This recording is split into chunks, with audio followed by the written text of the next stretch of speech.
Halo, assalamualaikum warahmatullahi wabarakatuh. Ketemu lagi sama Anda di Twitter, channel pemersatu youtuber pemula. Baik teman-teman, ya ini buat teman-teman yang emang baru membangun satu channel YouTube, itu pasti teman-teman itu bingung ya, bingung dalam menentukan tema channelnya gitu ya.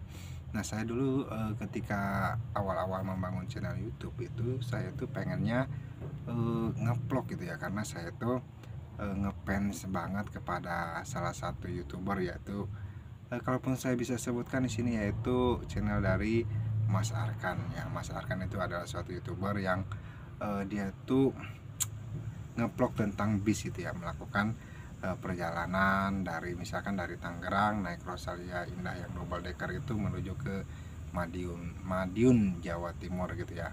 Nah, itu adalah salah satu impian saya di YouTube gitu ya. Ingin rasanya saya tuh bikin konten yang seperti itu gitu ya, karena kebetulan saya juga bekerja di bis. Tentunya saya sedikit punya pengalaman dan tahulah tentang seputar bis gitu ya. Tetapi teman-teman, permasalahannya kayak gini ya. Permasalahannya ini, kalaupun emang saya itu melanjutkan dan saya bikin konten tersebut, meskipun itu menjadi suatu hobi saya gitu ya, hobi saya di bidang bis, dan saya melakukan perjalanan dari kota A ke kota B gitu kan, itu pastinya memerlukan biaya gitu ya. Kalaupun saya lanjutkan itu semua dan saya ingin menjadi bikin konten seperti itu gitu kan, setidaknya kan saya tuh udah kita tuh harus terus mengeluarkan dana, mengeluarkan uang ketika bikin konten gitu ya. Tahu sendiri kan, dari Tangerang ke Jawa Timur itu udah ongkos berapa gitu ya, hampir mungkin 500-an lah gitu ya, kalaupun naik double decker gitu ya. Bisa 500 ataupun di bawahnya, sekitar kayak gitu ya teman-teman ya.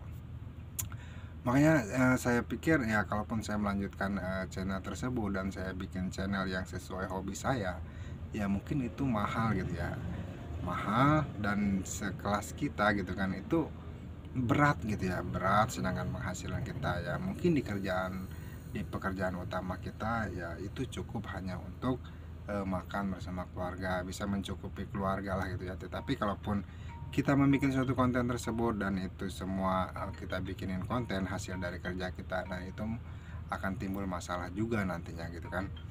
Nah, jadi teman-teman, menurut saya buat teman-teman, bikinlah konten itu yang tidak terlalu banyak mengeluarkan dana. Itu kan banyak sekali ide-ide konten yang teman-teman bisa ambil.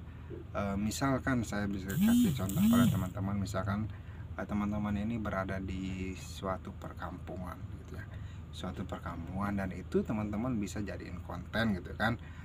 Bisa teman-teman bisa diekspor gitu kan. Suasana di kampung gitu ya, suasana di kampung kan itu indah banget gitu kan. Banyak banget yang tidak terupdate lah di suatu kampung tersebut ya. Teman-teman bisa jelaskan keindahan di kampung itu sangat menarik sekali gitu kan.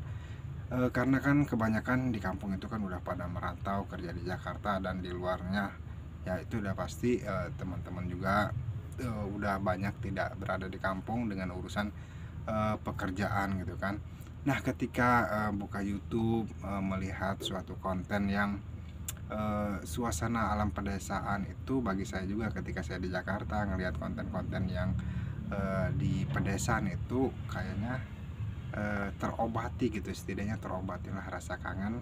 Apalagi kita itu belum bisa pulang kampung, ketika melihat konten-konten tersebut itu saya juga suka banget gitu ya. Dan itu bisa dijadiin teman-teman jadiin konten juga gitu ya, tidak harus konten itu konten yang mahal juga ya. Nah teman-teman, mungkin segitu aja ya. Semoga ini jadi pelajaran juga buat teman-teman, apalagi baru membangun suatu channel YouTube ya. Teman-teman harus memikirkan itu semua. Oke teman-teman, segitu aja video dari saya. Wassalamualaikum warahmatullahi wabarakatuh. Sehat selalu, salam sama keluarga.